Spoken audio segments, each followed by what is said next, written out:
Well, howdy there, Internet people. It's Bo again.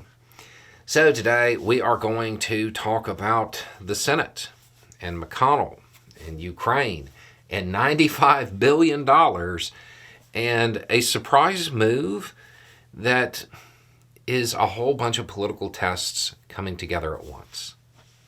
So, if you missed the news, the Senate advanced an aid package, a $95 billion aid package on Super Bowl Sunday.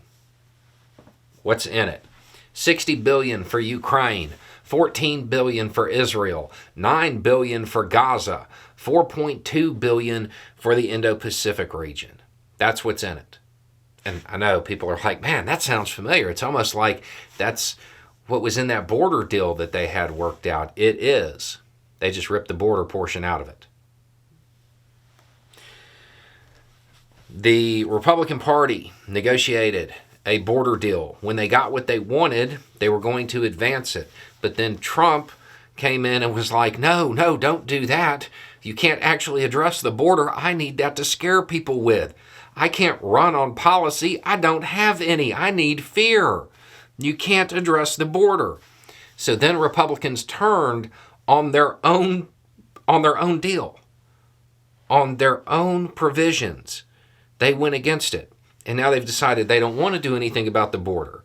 But at the same time, they know that the only reason they were able to get what they wanted until Trump ordered them, to not want it anymore, was the leverage from the foreign aid package. So now you have some people who want to vote against this because they need to retain that leverage to get the border deal that they've been ordered not to want, even though they told their constituents they would get it.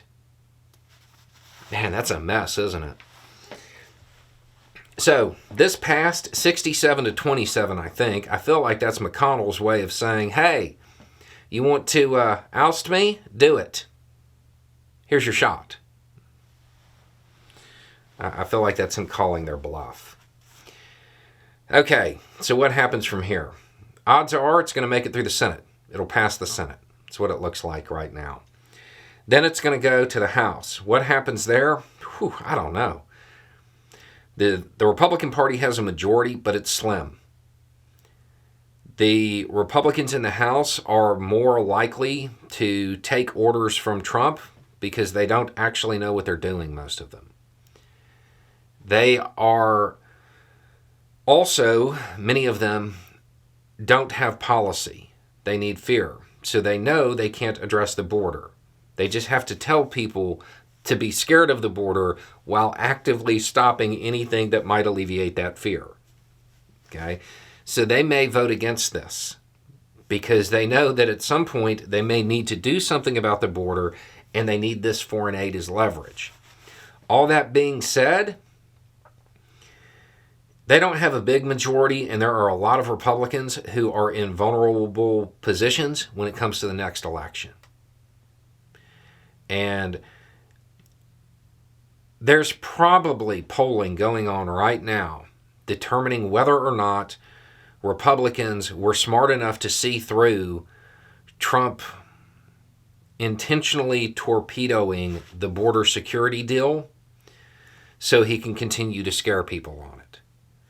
If that polling comes back and says that Republicans understand what the party did, they may go ahead and push this through to try to change the subject, or they may attach the border provision that they wanted and then they said they didn't want because Trump told them they didn't want it, but now they really do want it again because they already told their constituents that, even though they voted against it, and back and forth.